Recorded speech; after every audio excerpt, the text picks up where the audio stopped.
I work as a forensic doctor in one of the oldest hospitals in the United States, a place where the corridors seem to stretch forever, where the shadows cling to the walls long after the lights fade, and where silence sometimes feels alive. From the moment I chose this career, I knew I'd face things that would test my mind, my patience, and my sanity. But nothing could have prepared me for what happened a few years ago. Even now, when I close my eyes, I can still feel that same cold breath on the back of my neck, as if something unseen is standing just behind me. Of all the cases I've handled, one in particular refuses to leave me. It's burned into my memory, robbing me of sleep and peace. I've always believed in science, in logic, in cause and effect, but what I witnessed that night defied every rule I'd ever known. It made me question not just my profession, but the thin line that separates life from what comes after. It was a night shift like any other, or at least it began that way. I arrived early, checked the new arrivals in the morgue, organized the autopsy reports, and exchanged a few words with the doctors about recent deaths. The routine had become second nature by then, though no amount of repetition can ever make you immune to the cold stillness of that basement. Down there, the air is different. Heavy. Every wall holds echoes of grief. Every metallic drawer has its own story, some tragic, some unexplainable. Rumors about strange occurrences circulated around the hospital, of course. Voices when no one was around, soft knocks, lights flickering without reason, but we all laughed them off. Old buildings make old noises, that's what we told ourselves. Until the night those noises stopped being harmless. Around 9 p.m., we received a case that unsettled even the most hardened among us. A young pregnant woman had gone into cardiac arrest during an emergency operation. The baby, a boy, had not survived. When the call came down to me, I prepared myself as best I could, but nothing truly steals you for moments like that. Seeing him lying there, tiny, motionless, fragile, it hit me in a place I try never to let emotion reach. I followed procedure as always, documenting, labeling, noting every detail. The baby's body was placed on a small stainless steel tray, something like a miniature cradle. It's standard protocol before the family, if they wish, can say goodbye. I was told the mother was still unconscious, her condition uncertain. The whole hospital seemed to hold its breath, waiting for news that might never come. As I worked, the air in the morgue felt heavier than usual, thick, almost suffocating. My focus wavered, the quiet turning strange. I began hearing faint noises, soft tapping sounds, a gentle metallic creak. I told myself it was just the pipes, or the metal adjusting to temperature shifts. Hospitals are full of sounds that play tricks on tired minds. But this was different. There was a rhythm to it, delicate, deliberate. A coworker helped me move the cradle into the adjoining room, and I prepared for the autopsy. It was standard procedure, but every movement felt weighted. By midnight, exhaustion set in, and the hospital had grown eerily still. Only the buzz of the fluorescent lights and the faint hum of the refrigeration units broke the silence. I sat at my desk, paperwork spread out before me, and turned off the main lights, leaving only the dim orange glow of the emergency lamps. The shadows stretched long across the tiled floor, their edges flickering with the movement of the cooling fans. That's when I felt it, the unmistakable sensation of another presence. My pulse quickened. I turned, scanning the room. Nothing. No one. Just the hum of machines. I could hear breathing. Slow, uneven. Close. A chill swept through me. I told myself it was imagination, fatigue, the mind playing tricks after too many hours among the dead. But then, faintly, almost too soft to notice at first, I heard it. A cry. It wasn't the cry of an adult or even a child. It was something smaller, something newborn. And it was coming from the room where I had placed the baby. It started faintly, like the distant echo of something half-remembered. I thought I was imagining it at first. Maybe it was the hum of the ventilation system or a door creaking somewhere down the hall. But then I heard it again. A soft, trembling sound. It came from the basement, or perhaps from the hallway beyond the morgue. I told myself it was just fatigue. After so many long shifts, the mind begins to betray you, turning silence into whispers and shadows into movement. But this sound, it was different. It carried weight, emotion. A fragile, heart-wrenching wail that cut straight through the sterile air. It was too real, too human. And then it hit me. It sounded like a baby crying. The realization froze me in place. My hands went cold, and my pulse began to hammer in my ears. The sound was faint but persistent, each sob twisting into the next, as though coming from something small and suffering. For a long moment, I stood frozen behind my desk, staring toward the dimly lit hallway that led to the adjacent room, the one where the newborn's tiny body rested. Forcing myself to move, I stepped forward. But the instant I crossed the threshold, the crying stopped. The silence that followed was even worse. The room looked unchanged. The metal cradle sat exactly where I had left it. Yet, it was moving. Barely. Gently. Rocking as if an invisible hand were pushing it back and forth. Every hair on my arm stood on end. The cold chamber door was still closed. No one had entered or left since I'd placed the baby inside. My throat tightened, my breath coming shallow. Slowly, carefully, I approached the cradle. Maybe it was a draft, I told myself, or vibrations from somewhere else in the hospital. Anything to make sense of it. But nothing else in the room moved. Not a clipboard, not a curtain, not even the hanging lamp. Everything was perfectly still, except for that cradle. Forcing my shaking hands to steady, I opened the cold chamber.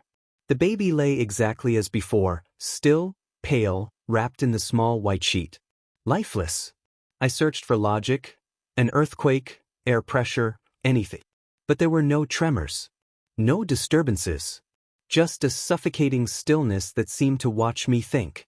I closed the chamber and tried to shake it off, telling myself exhaustion was distorting my senses. Still, the air felt different now, thicker, heavier, as though unseen eyes followed every movement. I returned to my desk, pretending to work. But the pulse in my neck was uncontrollable, pounding with every creak of the building. The morgue had always been unnerving, but this felt personal. Then it came again, a metallic clang, sharp and sudden. I jumped to my feet, nearly knocking over my stool. The sound echoed off the tile, like something had fallen onto one of the steel slabs. The lights flickered. Twice. Welcome to Scariest Tales, where real fear comes alive. Before we begin today's chilling story, please subscribe to support the channel and help us keep sharing the darkest true horror tales. I hesitated before stepping into the hallway. The corridor was empty, bathed in the dull orange glow of emergency lights. The air felt colder now, unnaturally so. I could see my breath. Something was wrong. Drawn by instinct more than reason, I turned back toward the room with the cradle. The temperature dropped another few degrees as I entered. Every sense screamed at me to leave, but I couldn't. Then came the sob. It was closer this time, so close it felt like it was inside the room with me. My hands trembled as I moved toward the cold chamber. The sound grew softer, muffled as though coming from within. My mind rebelled against it, insisting it couldn't be real. And yet, my heart knew what I was hearing. I opened the chamber. The baby lay there, motionless, skin pale and cold beneath the sterile light. But the crying didn't stop. It was faint, pitiful and wrong, like a recording echoing through water. My body reacted before my mind did. I stumbled backward, gasping for air. Panic clawed up my throat. I slammed the door shut. The sound cut off instantly. For a moment I just stood there, staring at the polished steel, waiting for something else to happen. My mind fought for logic, hallucination, stress, sound distortion. But nothing fit. Not down here, in this isolated, silent part of the hospital. That's when the air changed again. It thickened, almost like the room was breathing. My skin prickled as a sensation crept up the back of my neck. The pressure grew, the weight of it sinking into my chest. And then, I felt it. Someone, or something, was standing behind me. I spun around so fast my vision blurred, my heart slamming against my ribs. For a fraction of a second, I thought I saw movement, a shadow near the cradle. Not a solid figure, but a dark smear of motion, like the dimness itself had taken shape and slipped away. My entire body went cold. Every instinct screamed to run, but my training held me there. I was a doctor. I dealt in facts. I couldn't just abandon reason. But reason didn't belong here anymore. The cradle was still, the air motionless. Yet the tension in the room clung like static. I tried to speak, to say something, anything, but my voice wouldn't come out. The only sound I could hear was my heartbeat and the low hum of the refrigeration units. I thought of the mother upstairs, still unconscious, unaware her child was gone. The sadness of it pressed down on me. Nurses often whispered stories about the spirits of babies who never felt their mother's warmth, souls too new to leave. I used to dismiss those tales as coping mechanisms for grief. But at that moment, I wasn't so sure. By 3 a.m., I couldn't stand it anymore. I called a colleague to join me. I told him I needed help with documentation, too afraid to admit the truth. He arrived, half asleep and irritated, muttering under his breath as he flipped through the files. I sat nearby, pretending to review paperwork, my eyes fixed on the cradle and the cold chamber door. His presence should have comforted me, but it didn't. The room still felt wrong, thick with something unseen. Then, without warning, a low, echoing moan rolled through the room. My colleague's head shot up. His face went pale. And in that silence that followed, I realized with absolute certainty, he'd heard it too. I saw the unease in my colleague's eyes, that unmistakable flicker of disbelief that confirmed it wasn't just my imagination. Something was happening here, something real. He stood up abruptly, his chair scraping against the tile, and started toward the main morgue door. But then he froze mid-step, his gaze fixed on the cradle. I followed his line of sight and felt my stomach twist. The cradle was rocking again. Only this time, the movement was stronger, a deliberate, rhythmic sway, as if an unseen hand was gently trying to lull something to sleep. Neither of us dared to touch it. We stood rooted to the floor, breathing unevenly, our eyes wide, waiting for something, anything, to make sense. The faint crying had returned, blending with the soft squeak of the metal cradle. Together, they formed a haunting lullaby that didn't belong to the living. The air grew heavy. The shadows in the corners seemed to breathe. I felt, with absolute certainty, that if I blinked, something would emerge from the dark. My colleague's face had gone pale. He shook his head slowly, muttering that it couldn't be real. But I could see it in his trembling hands. He knew it was. Summoning every ounce of courage, I stepped closer, intending to stop the cradle's movement. My fingers hovered an inch away from the cold metal when a thunderous bang echoed through the room, a violent thud from inside the cold chamber. It was the kind of sound you never forget, the sound of something trying to escape. We both jumped back, hearts hammering. My colleague gasped, covering his mouth, eyes wide with terror.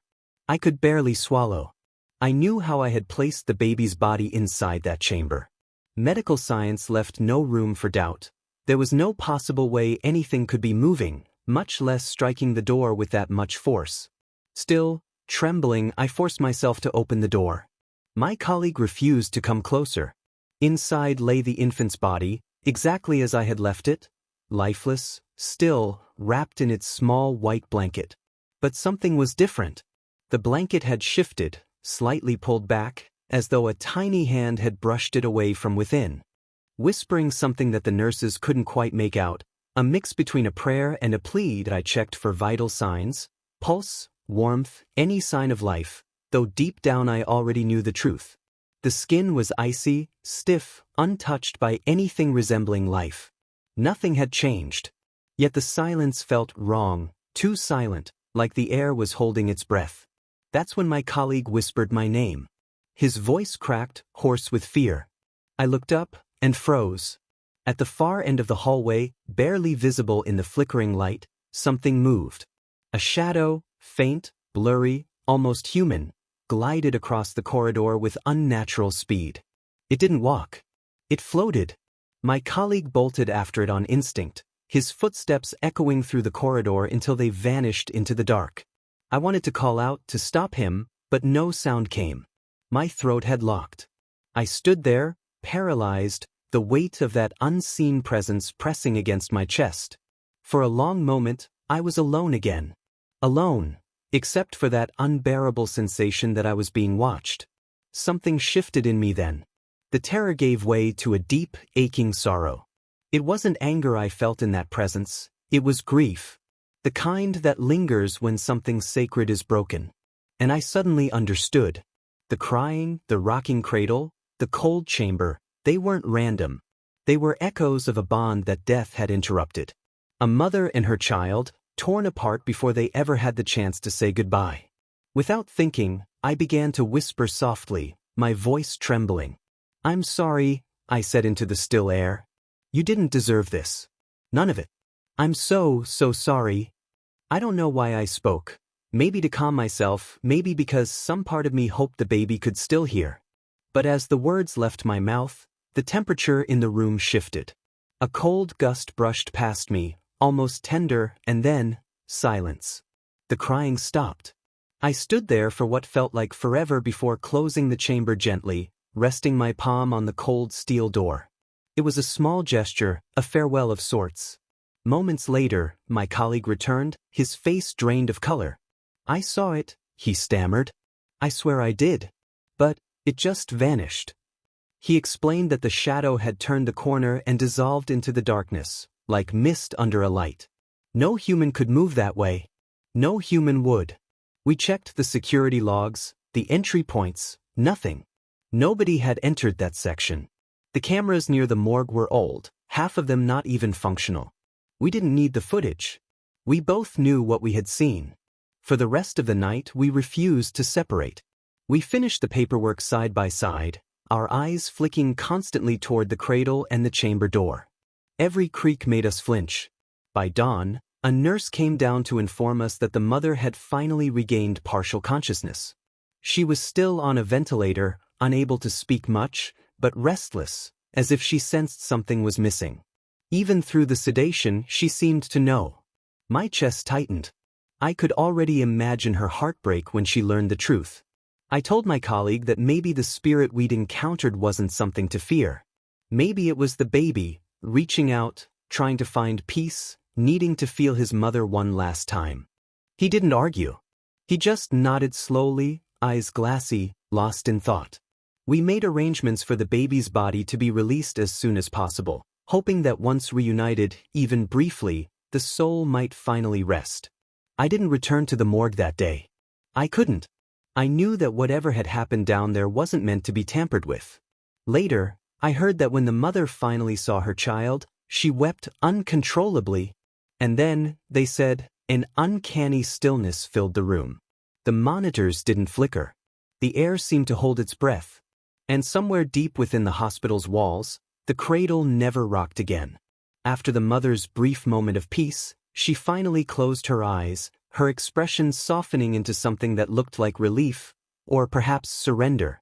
And when the baby's body was taken from the hospital later that day, the air seemed to shift. It was as though a heavy veil had been lifted from the corridors, a quiet calm replacing the unseen tension that had haunted us for nights. But peace didn't come easily for me, nor for my colleague. We didn't tell anyone what we'd witnessed. Who would have believed us? 2 forensic doctors claiming they'd heard a dead infant cry and watched his cradle rock on its own? The mere thought of it sounded delusional. So we stayed silent. But silence didn't bring sleep. Every night, when I closed my eyes, I saw that cradle again, swaying gently under the dim red glow of the emergency lamps. And every time I began to drift off, I heard that faint, breathless sob echoing through my mind. I'd jolt awake drenched in cold sweat, convinced the sound was still following me, that somewhere deep in the morgue, something small and broken was still crying for comfort. My colleague and I began to look different, hollow eyes, pale skin, the kind of exhaustion that sleep couldn't fix. We avoided the topic, but it hung between us like static, humming in every silence. More than once, I caught him staring into empty spaces, as if expecting to see the cradle again.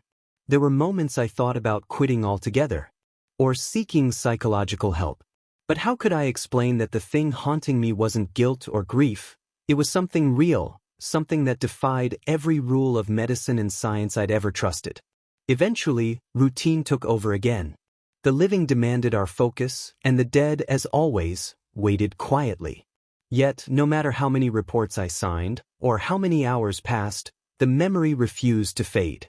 Even now, on quiet nights when the corridors stretch long and the shadows ripple against the walls, I sometimes think I can hear it again, that faint, fragile sob. Not loud.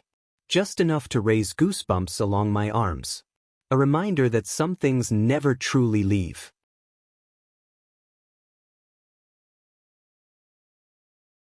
This hospital, with its long, haunted history, seems to trap more than memories. Its walls breathe the anguish of countless souls who passed through, their pain, their fear, their unfinished goodbyes. Sometimes I wonder if these echoes are merely energy, or something far more personal. I've replayed that night endlessly in my head, dissecting it the way I would any case.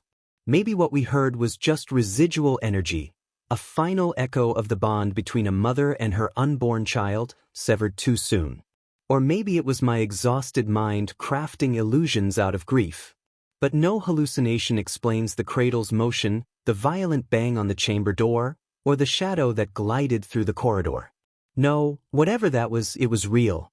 I've come to accept that in a place where the veil between life and death thins daily, strange things are bound to slip through. Perhaps hospitals, especially morgues, are thresholds, places where emotions and energies linger longer than flesh ever can. To this day, whenever a stillborn case arrives, I feel that same anxiety tighten in my chest. I always make sure to suggest, gently, that the mother be allowed to see her baby, to say goodbye, if she's strong enough. Many of my colleagues find the idea sentimental, unnecessary. But I know better. I know what happens when a soul leaves with something unfinished. I've told this story a few times, not to convince anyone, but to unburden myself. Each retelling feels like peeling back a layer of fear, though the memory itself remains sharp, unhealed. It's not easy for a man of science to admit that there are things beyond our comprehension, that logic isn't always a shield. But the truth is, that night changed me. It shattered the clean lines between the living and the dead. Sometimes, even now, when the morgue grows quiet, I swear I see that same cradle again in my mind, rocking in slow, deliberate rhythm, bathed in the pale light of the emergency lamp. And with it comes that soft, desperate sob, one that pierces through bone and reason alike. So when people ask if I believe in things beyond our understanding, I no longer hesitate. Yes, I do. Completely. Because death is not always an ending.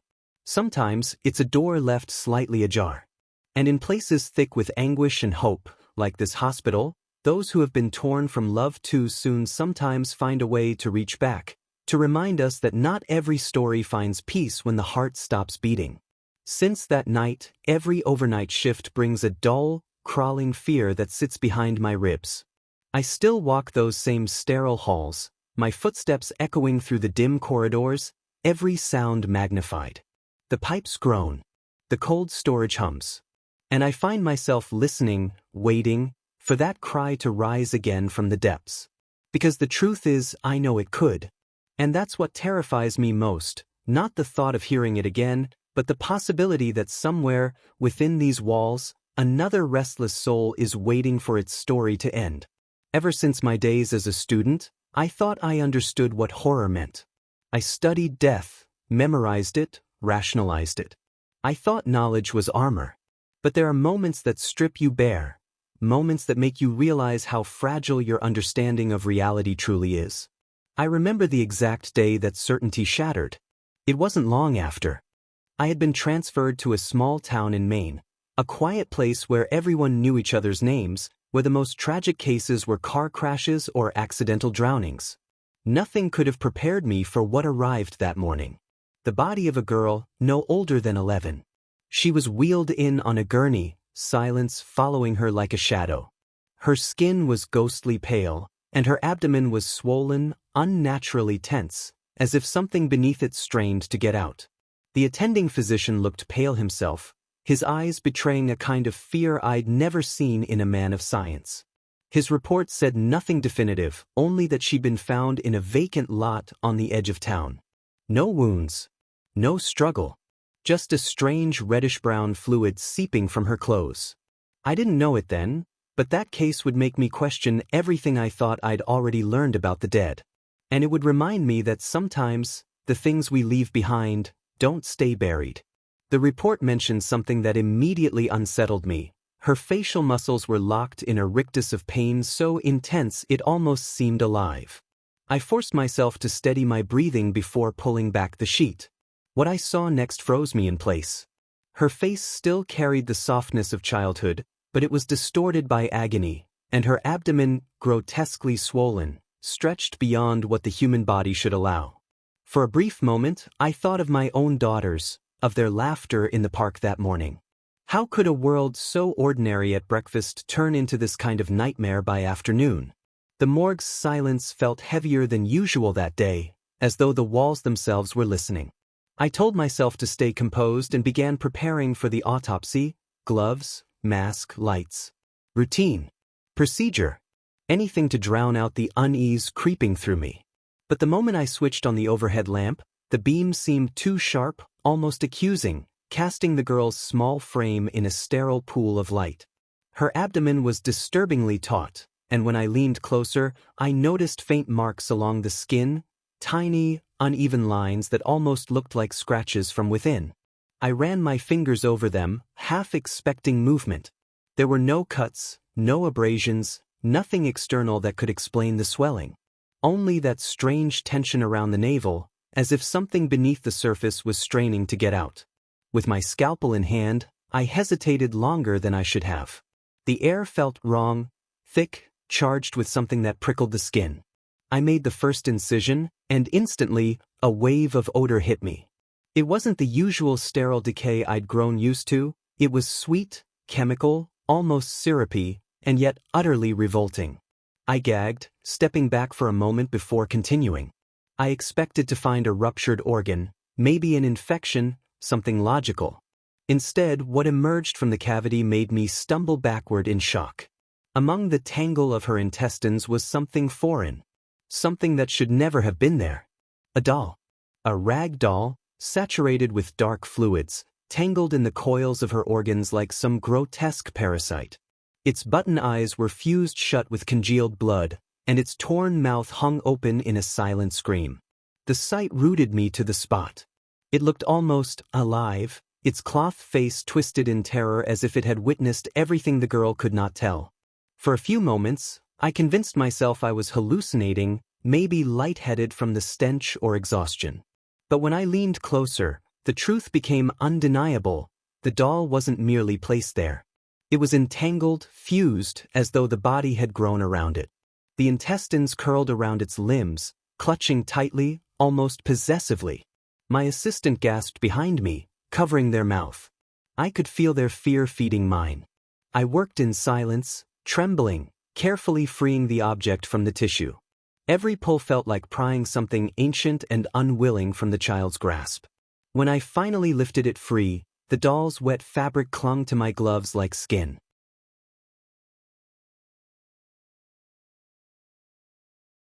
I set it on the tray, trying to calm the shaking in my hands. My voice quivered as I dictated notes. Abdominal cavity presents anomalous textile object with no signs of laceration or trauma. But even saying the words aloud felt absurd, like describing a nightmare in clinical terms. No external wounds. No surgical marks. No signs of abuse or forced insertion. Nothing. It was as if the doll had always been there. Like it belonged. Her lungs were congested, as though she'd drowned from the inside, yet no fluid was present. Her heart was slightly enlarged for her age, another anomaly. Each finding only deepened the impossibility. My gaze drifted back to that doll. Its head seemed to tilt slightly toward me, its torn smile catching the reflection of the overhead light. I blinked hard. It hadn't moved, had it? That night, sleep was impossible. Every time I closed my eyes, I saw the girl's swollen belly, the doll's bleeding face, its hollow button eyes staring through me. Once, in the dark, I thought I heard the faint scrape of fabric against the floorboards beside my bed. When I turned on the light, nothing. I told myself it was stress, exhaustion, trauma from the autopsy. But part of me knew better. I considered every explanation: post-mortem tampering, cult rituals, an extreme psychological case. Yet none of it fit. The tissue around the doll had healed. The body had adapted. It was as if the two had lived together. Over the following days, I analyzed every sample, every fiber of that doll. The results came back inconclusive. No manufacturer tags, no identifiable materials. It was hand-stitched, old, primitive, and somehow warm to the touch. To this day, I don't know what I uncovered inside that child. But sometimes, in the quiet of the morgue, when the vents hum and the lights flicker, I think I can hear a faint rustle, cloth shifting against steel, like something small and patient waiting to be found again. The report noted something that sent a chill through me before I even saw her. Her face was frozen in an expression of agony so severe it almost seemed to move. When I finally lifted the sheet, I wasn't prepared for the sight that awaited me. Her features were delicate, angelic even, the kind that still carried the softness of childhood, yet her abdomen was grotesquely swollen, stretched beyond comprehension. The contrast was unbearable. For a fleeting moment, I thought of my own daughters, of how they'd been laughing in the park just that morning while I sipped my coffee. That memory felt impossibly distant now, like it belonged to someone else's life. It was hard to believe that a nightmare like this could exist in such a small, peaceful town. But standing there under the sterile lights, I felt the weight of something darker, something ancient, pressing in from the edges of the room. The morgue was silent except for the hum of the fluorescent lamps. It felt more like a confessional than a workplace, a place where the dead whispered truths the living weren't meant to hear. I swallowed hard, forcing my mind back into routine. Gloves, lights, scalpel. Step by step, I followed protocol, but each motion felt heavier than the last. As I examined the swelling, something caught my eye, faint, almost invisible marks on her skin. At first, I thought they were stretch lines, but when I looked closer, they resembled scratches from the inside. My hands hesitated midair. There were no external cuts, no bruises, no trauma that could explain it. Just those shallow impressions, as if something beneath the skin had been trying to claw its way out. I steadied my trembling hand and made the first incision. The moment the blade cut through, a suffocating odor filled the air, not the familiar scent of decay, but something far worse. It was sweet, rancid, chemical. My stomach twisted. For a moment I thought I might faint. I expected to find a ruptured organ, maybe a massive infection. But what I found made the air leave my lungs in one violent gasp. There, tangled among her intestines, was something foreign. Something utterly impossible. A rag doll. Its soaked, distorted body glistened in the dim light, darkened with what I first assumed was blood. Its button eyes were fused shut, its mouth gaping open in a frozen scream. A scream that felt almost human. Its fabric dress, once pale, was shredded, clinging to its twisted form. The sight made my pulse thunder in my ears. For several seconds, I thought I was hallucinating. Maybe exhaustion was playing tricks on me. Maybe the smell was overwhelming my senses. But no, it was there. The doll wasn't just in her body. It was part of it. The intestinal loops seemed to clutch at the doll's limbs, holding it as though unwilling to let go. My assistant gasped behind me, the sound sharp and trembling. I didn't turn around. I couldn't. The air in the morgue was thick, almost charged, as though we had disturbed something that wanted to remain hidden. I began separating the tissue, my fingers shaking so badly I nearly dropped the forceps. The organs seemed to tighten around the doll with each movement, like something inside didn't want it removed. When I finally freed it and placed it on the metal tray, the sound, a dull, wet thud, echoed through the morgue like a heartbeat. I stared at it for what felt like an eternity.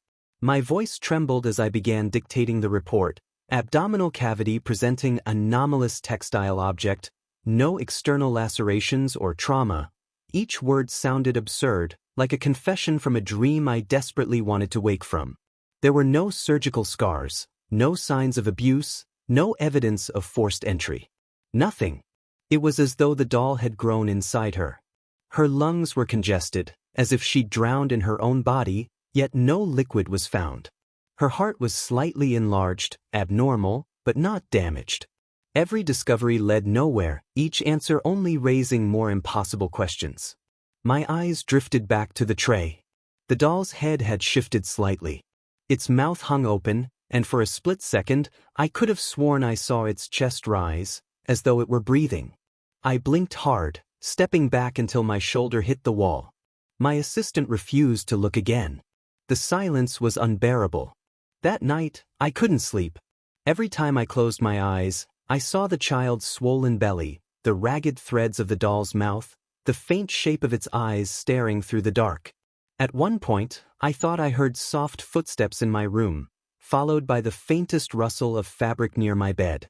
I told myself it was just exhaustion, my mind replaying what it couldn't understand. But deep down, I knew something was wrong. Something had followed me home.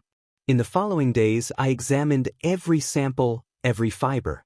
I sent the doll for chemical testing, but nothing made sense. The cloth was ancient, hand-woven, untraceable. It carried no manufacturer's dye, no stitching pattern from any known period. Worse still, it retained warmth, even after days in cold storage. No matter how much I tried to rationalize it, one truth gnawed at me: that doll didn't just end up inside her. It belonged there. And sometimes, late at night, when the morgue is quiet and the lights flicker just before shutting off, I can still smell that same sickly sweetness in the air, the warning scent that something is about to wake again. I considered resigning more than once. The idea of laying another body on that cold steel table made my stomach twist. But my curiosity, or maybe my obsession, wouldn't let me leave. I told myself I was searching for the truth, but deep down I feared I was chasing something that didn't want to be found. Then, one afternoon, while reviewing her file again, I noticed something strange. The clothes she'd been found wearing didn't match the description from her missing person report. Her family had last seen her in a school uniform and a red sweater. But when we recovered her body, she was dressed in a white dress, stained with blood and adorned with floral embroidery that looked oddly familiar. The flowers were wrong, somehow, twisted, almost alive in their design. I kept the dress as evidence and sent it to a textile lab in a nearby city. Leaving town, even briefly, felt like surfacing from deep water. For the first time in weeks, I could breathe. But the technicians at the lab grew visibly uneasy when I explained where the dress had come from. After testing, they reported that the thread used in the embroidery wasn't synthetic. It had been dyed using an ancient, organic mixture, animal blood and crushed plant matter. I returned to Maine more confused than ever. Every lead dissolved into a dead end. The autopsy had yielded nothing definitive beyond possible septic shock, yet there was still no proof the girl had ingested the doll or that anyone had placed it inside her. It was as if the object had simply materialized within her body. Frustration consumed me. I stopped going out, stopped answering calls. My reflection grew hollow-eyed, sleepless. And still, the town began to change. People crossed the street to avoid me. They whispered that by probing too deep, I had invited the darkness to stay. Some claimed to see shadows moving around the morgue at night. Others swore they'd heard a child's faint cry near the hospital, echoing just before dusk. And through it all, I couldn't shake the feeling that the real horror hadn't been discovered yet, that the doll was merely the beginning, and the girl's spirit was still waiting for something or someone. Secrets have a way of festering in silence, and by then too many had surfaced. Each rumor about the girl's death pressed on my chest like a weight I couldn't lift. Every night, I sat in my brightly lit living room, sleep nowhere in sight, listening to the wood creak under invisible footsteps. I kept telling myself it was just the house settling, but deep down, I feared she had finally come for me. One evening, overwhelmed by the uncertainty gnawing at my sanity, I did what no rational man should have done. I went back to the morgue after hours. The building was dark except for the faint hum of the emergency lights. The air was colder than usual, heavy, as if the walls themselves were holding their breath. I unlocked the examination room and stood before the same steel table where I had performed that cursed autopsy. My heart pounded as I retrieved the evidence bag, the one holding it. Against every instinct screaming inside me, I unsealed it. The doll looked worse than I remembered. The cloth was mottled with stains, its body stuffed with what appeared to be clumps of human hair and patches of malformed clay. Where its button eyes once were, jagged shards of glass were sewn in place with some kind of fibrous thread, something that looked almost alive. My stomach twisted when I noticed tiny bones embedded in its torso. Too small. Maybe animal. Maybe not. The moment that thought crossed my mind, the temperature seemed to plummet. A chill brushed the back of my neck, followed by a faint moan that rippled through the empty room, like someone sighing behind me. My hands shook so violently I nearly dropped the doll. Then it happened. I felt it, a faint rhythm beneath the fabric, a pulsing beat. A heartbeat. The sensation crawled up my arms like static. It couldn't be real, but my body knew it was. I wanted to scream, to run, but I was frozen, trapped by a terror that felt almost sentient. When I finally broke free of paralysis, I shoved the doll back into the bag and sealed it tight. I ran, leaving the morgue lights flickering in my wake. That night, I refused to go home. I locked myself in my office, switched on every light, and tried to convince myself that exhaustion was the only monster haunting me. Eventually, I fell asleep at my desk. I dreamed of her. The little girl sat in a rocking chair, cradling that doll in her arms, rocking gently. There was something disturbingly maternal about her motion. When she finally looked up, her eyes, black and hollow, locked on mine. Her lips moved, whispering words I couldn't understand, a language that sounded like it came from somewhere beneath the world. At dawn, I jolted awake. My first thought was of the bag. I checked it, still sealed. Still there. Yet I couldn't shake the feeling that the thing inside was waiting. That same day, in a desperate attempt to end it all, I drove miles outside town to the incineration site. I threw the evidence bag into the flames and watched it burn, smoke rising in thick, twisting ribbons. The relief that followed felt cold and empty. I wanted to believe I'd destroyed it, but some part of me whispered that I hadn't. The investigation was closed soon after. No cause of death. No suspects. No family came to claim her. The child was buried in an unmarked grave, her story fading into rumor. On paper, the case ended there. But I knew it hadn't.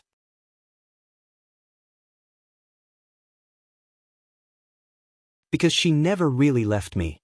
To this day, I wake drenched in sweat, her image hovering at the edge of my mind, the swollen belly, the stitched smile, that cursed doll's twisted face. Sometimes I hear laughter echoing through my home, faint and childlike. Other times, I feel that same dull heartbeat pulsing in the dark, as if something that should have burned long ago still draws breath. I've tried to move on. I work at a new facility now. Different town, different faces. But I keep the old files locked away. A private cabinet, sealed tight. Inside are photos, notes, and fragments of that unholy night. I tell myself I keep them for research, for closure. The truth? I can't let them go. Something about that case won't let me. On sleepless nights, I find myself unlocking that drawer, staring again at the photographs. Her small body. That abomination lying inside her. The doll's ragged face, its scream stitched into eternity. I smell the metallic stench of blood all over again, feel the tremor in my fingers as I held the scalpel. People often ask why I left so abruptly, why I never talk about my work from those years. I just smile and deflect. Because how could I ever explain that I once cut open a child's body and found a nightmare staring back? Some nights, I still sense her presence before I fall asleep. A faint creak in the hallway, the whisper of fabric brushing across the floorboards. And when the room falls silent, I swear I can hear it again. That faint, terrible heartbeat. The one I thought I burned. Whenever I try to sleep, the image of that blood-soaked doll forces its way into my mind. It waits for me there, in the dark corners of memory. Sometimes, I imagine it still exists, somewhere out in the world, even if only as ashes carried by the wind, scattered into something far worse than before. When I close my eyes, I return to that moment. The first cut, the suffocating stench, the revelation of something no human should ever see. I'll never forget that distorted face, its mouth frozen in a scream without sound. That silent cry has become part of me now, an echo that rattles through my chest whenever I'm alone. I've long since realized that time can't dull what the mind refuses to bury. The day I laid eyes on that doll, it became my shadow, proof that some truths should remain undiscovered. Ever since I was young, I've been drawn to death, not out of morbidity, but curiosity. I wanted to understand it, to peek behind that final curtain separating existence from nothingness. Maybe that's why I chose forensic medicine. I thought if I spent enough time beside the lifeless, I could learn something about the living. I believed that science would protect me from superstition. I was wrong. My fascination with death eventually led me somewhere I can never return from. Even now, years later, I can still hear my old mentor, Dr. Morris, warning me in that low, weary tone, "Never speak to the dead in the morgue." I remember laughing at the time, brushing it off as superstition among veterans of the trade. I thought I understood the dead. I thought they were harmless. I didn't realize they sometimes listen. This is my story. But more importantly, it's my warning. During my first year as an assistant at Redwood General Hospital in Philadelphia, I saw death in every form imaginable. Car crashes, suicides, disease, the elderly who passed quietly, and the young whose lives ended far too soon. Every body was a riddle, and with each one, I became a little more detached. I told myself detachment was a skill. I told myself I was learning.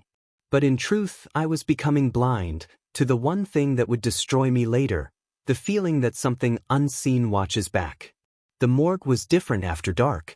In the daytime, it felt clinical, almost normal. Doctors debating, nurses chatting, security guards drinking coffee by the door. But once night fell, and the fluorescent lights buzzed overhead, the silence became heavy. It pressed down on your chest until you could hear your own heartbeat echoing off the steel tables. It was then you remembered that you weren't alone, that the walls around you were lined with the dead. I often stayed long after my shift, volunteering for extra hours. I told myself it was for experience, but deep down I think I was feeding my obsession, my need to understand what lies beyond the pulse. The night that changed everything began like any other, cold, quiet, and heavy with the hum of the air conditioning. A middle-aged man had just arrived. The official report said heart attack, but there were details that didn't fit, details that whispered otherwise. It was my job to prepare him for the full autopsy the next morning. I remember pulling the sheet back and freezing. His face, it wasn't just lifeless, it was afraid. His half-open eyes seemed to stare past me, locked on something I couldn't see. His jaw was tight, teeth grinding together. His fingers were twisted into unnatural shapes, as though he'd died trying to hold something back, or keep something in. For a long moment, I stood there, unsure why his expression unsettled me so deeply. Then the air changed. The hum of the morgue's lights faltered for just a second. My skin prickled and I suddenly felt watched. I forced myself to keep working, trying to drown my unease in routine. I opened the bag containing his personal belongings, a wallet, some loose cash, a phone that was still off, and a small metal keychain. Everything appeared ordinary, until I found a crumpled piece of paper in his jacket pocket. It wasn't much. Just a number, scrawled hastily. I recognized it as a hotel room number, the one where he'd been found. There was nothing else written, no name, no message. Still, I felt something shift when I unfolded it. My instincts told me to throw it away, to forget it. But instead, I set it beside the case file and continued. The man's eyes seemed to follow me no matter where I moved. Every so often, under the flicker of the fluorescent lights, I could have sworn his lips shifted, like they were trying to form words that no one could hear. I started recording my notes aloud, forcing my voice to fill the room. External examination, superficial markings, faint bruising near the neck, possibly from pressure or impact. Routine phrases. Clinical detachment. Yet, even as I dictated, something inside me whispered that this wasn't routine at all. Minutes stretched like hours. The ticking of the wall clock grew louder with each second, until it felt like a heartbeat pulsing through the morgue. My nerves began to fray. I caught myself glancing toward the door again and again, convinced someone, or something, was standing just out of sight. The air smelled different that night. Not the sterile, chemical tang of antiseptic, but something faintly metallic, like iron or old blood. And though I tried to ignore it, I couldn't shake the thought that Dr. Morris's warning wasn't superstition after all. That maybe, just maybe, the dead were listening. My latex-gloved hands were slick with sweat, the sterile scent of disinfectant doing little to calm the storm building in my chest. I kept telling myself it was just exhaustion, that the unease clawing at me was nothing but my imagination.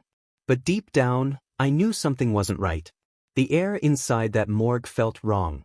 Too heavy, too still, like the room itself was holding its breath. I stepped out into the hallway, hoping the cold air might steady my nerves. But the corridor wasn't much better. The faint hum of the fluorescent lights above only made the silence worse. The shadows stretched unnaturally long, and for a fleeting second, I swore I saw one of them move. I told myself not to look twice. When I returned to the autopsy room, the sight waiting for me nearly stopped my heart.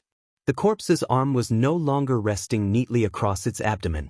Instead, it hung over the edge of the table, stiff fingers pointing toward the floor like it wanted to show me something, or someone. My mind raced for an explanation. Rigor mortis, decomposition. Maybe I just positioned it wrong. Anything logical to fight off the chill crawling up my spine. Still, I couldn't shake the image. Slowly, I lifted the icy limb and placed it back where it belonged. The skin felt cold, too cold, like the chill was seeping straight into my bones. I forced myself to focus, switched off the recorder, and started cleaning the instruments. Every small noise echoed too loudly, the soft clatter of steel against steel, the squeak of my gloves, my own shallow breathing. Then, as I reached for my notepad, I felt it. A light touch against my shoulder. It wasn't a shove, not even a firm brush, just the faintest graze, like fingertips drifting past me. I froze, my body screaming to run, but my legs refused to move. When I finally turned around, there was nothing. Just the body. Still, silent. Watching. I told myself I was losing it. That I just needed to finish up and go home. I covered the body, gathered my notes, and headed for the door. That's when I heard it. A sound. So pitiful. Human. A moan, long, broken, almost pleading, echoed from somewhere behind me. My blood ran cold. I turned slowly, heart hammering, my mentor's voice whispering from memory, "Never speak to the dead in the morgue." For a long moment, I stood frozen in place. Logic battled terror. Maybe someone was trapped. A janitor. A nurse. Anyone alive. I forced myself back inside, flashlight in hand, scanning every dark corner. The beam quivered with my shaking hands. Nothing. No one. Then I heard it again, closer this time. That same low, rasping moan, barely human. My throat went dry. I couldn't breathe. Something inside me whispered that the man on that table wasn't entirely gone. Against every instinct screaming in protest, I stepped closer. His face stared blankly up at the ceiling. His mouth slightly open. My pulse thundered in my ears as I reached out, trembling, and touched his neck, cold as stone. He was dead. Of course, he was dead. Then something shoved me. A violent, invisible force slammed into my chest, throwing me back against a metal tray of instruments. The crash rang out like a gunshot in the silence. I stared, horrified, at the body on the table, motionless, yet impossibly alive in its stillness. I ran.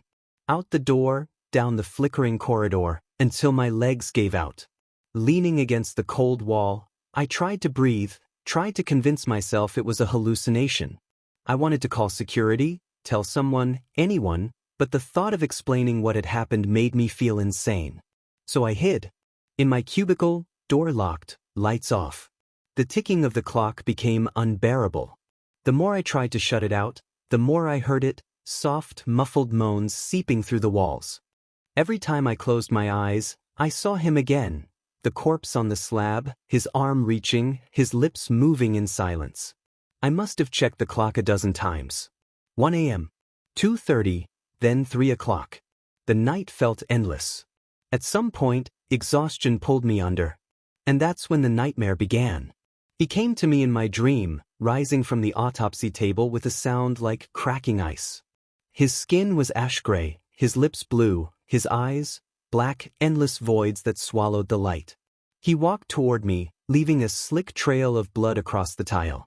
I tried to scream, but the air was thick, heavy, choking. When his hands wrapped around my neck, I heard him whisper something, low, guttural, words I couldn't understand but felt deep in my bones. I woke up gasping, drenched in sweat, the echo of his voice still vibrating in my ears. And though daylight finally crept through the blinds, I knew it changed nothing. The morgue hadn't released me that night. Part of it, part of him, had followed me home. I bolted out of the morgue, desperate for air that didn't smell like death. My lungs burned as I stepped outside, gulping the cold morning air, trying to convince myself that what happened last night had been some twisted trick of exhaustion. I didn't even dare glance back at the autopsy room door. It felt like if I did, I'd see something, or someone, watching me from the small glass window. Just as I reached the main exit, relief barely within reach, a voice stopped me. "Doctor, I need your signature." It was an officer from the Philadelphia Police Forensics Division, holding a clipboard with the detachment of someone who hadn't spent the night hearing the dead whisper. My hands trembled slightly as I signed the papers, the pen dragging across the page like it didn't want to move. He thanked me and left, oblivious to the storm raging behind my blank expression. All I could think about was the corpse. That cold, motionless body. That touch on my shoulder. The moan. I could still hear it in the back of my mind, faint but unmistakable. The head pathologist arrived moments later, cheerful as always, greeting me with a smile that didn't match the hollow ache in my chest. "Rough night?" he asked casually. I forced a nod, unable to find words. He wanted to review the preliminary report on the hotel case, the same man who'd haunted my nightmares. With my stomach twisting into knots, I followed him back into the autopsy room. Each step felt heavier than the last. The moment I crossed the threshold, that dreadful silence pressed against my ears again, just as it had the night before. Everything was exactly where I'd left it, except for one thing. The recorder. The small voice recorder I'd switched off before leaving was now running, its red light blinking steadily. The faint hiss of static filled the air like a low growl. My superior frowned. Why was this left on? I stammered, fumbling for an excuse, but none came out right. He pressed stop. 2.5 hours of audio had been recorded after I'd left the room. My mouth went dry. I didn't dare ask what might be on it. The pathologist carried on as if nothing was amiss, working with the kind of calm precision that made me both envious and uneasy. He examined the corpse, the same pale man from the hotel, checking the oral cavity, measuring organs, jotting notes. His tone was steady. Mine was gone. Then his brow furrowed. "Strange. Did you notice this last night?" He pointed to the man's neck. Thin, defined markings, like fingers pressed hard into the flesh. I swallowed hard. I had noticed something faint before, but seeing them now under the light made my skin crawl. They were clearer, sharper, almost fresh. Every time I closed my eyes, I saw him again, the corpse on the slab, his arm reaching, his lips moving in silence. I must have checked the clock a dozen times. 1 a.m., 2:30, then 3 o'clock. The night felt endless. At some point, exhaustion pulled me under. And that's when the nightmare began. He came to me in my dream, rising from the autopsy table with a sound like cracking ice. His skin was ash gray, his lips blue, his eyes, black, endless voids that swallowed the light. He walked toward me, leaving a slick trail of blood across the tile. I tried to scream, but the air was thick, heavy, choking. When his hands wrapped around my neck, I heard him whisper something, low, guttural, words I couldn't understand but felt deep in my bones. I woke up gasping, drenched in sweat, the echo of his voice still vibrating in my ears. And though daylight finally crept through the blinds, I knew it changed nothing. The morgue hadn't released me that night. Part of it, part of him, had followed me home. I bolted out of the morgue, desperate for air that didn't smell like death. My lungs burned as I stepped outside, gulping the cold morning air, trying to convince myself that what happened last night had been some twisted trick of exhaustion. I didn't even dare glance back at the autopsy room door. It felt like if I did, I'd see something, or someone, watching me from the small glass window. Just as I reached the main exit, relief barely within reach, a voice stopped me. "Doctor, I need your signature." It was an officer from the Philadelphia Police Forensics Division, holding a clipboard with the detachment of someone who hadn't spent the night hearing the dead whisper. My hands trembled slightly as I signed the papers, the pen dragging across the page like it didn't want to move. He thanked me and left, oblivious to the storm raging behind my blank expression. All I could think about was the corpse. That cold, motionless body. That touch on my shoulder. The moan. I could still hear it in the back of my mind, faint but unmistakable. The head pathologist arrived moments later, cheerful as always, greeting me with a smile that didn't match the hollow ache in my chest. "Rough night?" he asked casually. I forced a nod, unable to find words. He wanted to review the preliminary report on the hotel case, the same man who'd haunted my nightmares. With my stomach twisting into knots, I followed him back into the autopsy room. Each step felt heavier than the last. The moment I crossed the threshold, that dreadful silence pressed against my ears again, just as it had the night before. Everything was exactly where I'd left it, except for one thing. The recorder. The small voice recorder I'd switched off before leaving was now running, its red light blinking steadily. The faint hiss of static filled the air like a low growl. My superior frowned. Why was this left on? I stammered, fumbling for an excuse, but none came out right. He pressed stop. 2.5 hours of audio had been recorded after I'd left the room. My mouth went dry. I didn't dare ask what might be on it. The pathologist carried on as if nothing was amiss, working with a kind of calm precision that made me both envious and uneasy. He examined the corpse, the same pale man from the hotel, checking the oral cavity, measuring organs, jotting notes. His tone was steady. Mine was gone. Then his brow furrowed. "Strange. Did you notice this last night?" He pointed to the man's neck. Thin, defined markings, like fingers pressed hard into the flesh. I swallowed hard. I had noticed something faint before, but seeing them now under the light made my skin crawl. They were clearer, sharper, almost fresh. I wanted to say something, to explain, but my throat locked tight. My mentor's old warning echoed in my head again: never speak to the dead in the morgue. I could barely breathe as a wave of nausea hit me. Somehow, I managed to keep my composure. When the examination ended, he left to process his findings, leaving me to clean up. Sunlight filtered weakly through the frosted windows, doing little to dispel the chill that hung in the air. I moved quickly, trying not to look at the body again. But even as I scrubbed the instruments, I felt it, that same suffocating awareness that I wasn't alone. I finished as fast as I could and swore to myself that I would never, under any circumstance, stay there after dark again. For several weeks, I kept that promise. I avoided night shifts, refused extra hours, and always made sure another technician was nearby. But fate, or perhaps something darker, wasn't finished with me. A month later, my name appeared on the night schedule again. I tried to get it switched, but no one else was available. The shift was supposed to be busy. Reports said there'd be multiple incoming bodies from a highway crash. The expected flood never came. One by one, everyone clocked out, until I was the only one left.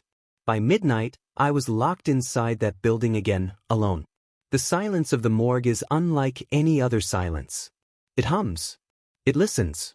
I tried to distract myself with paperwork, forcing my attention onto old case files, refusing to even glance at the door leading to the autopsy room.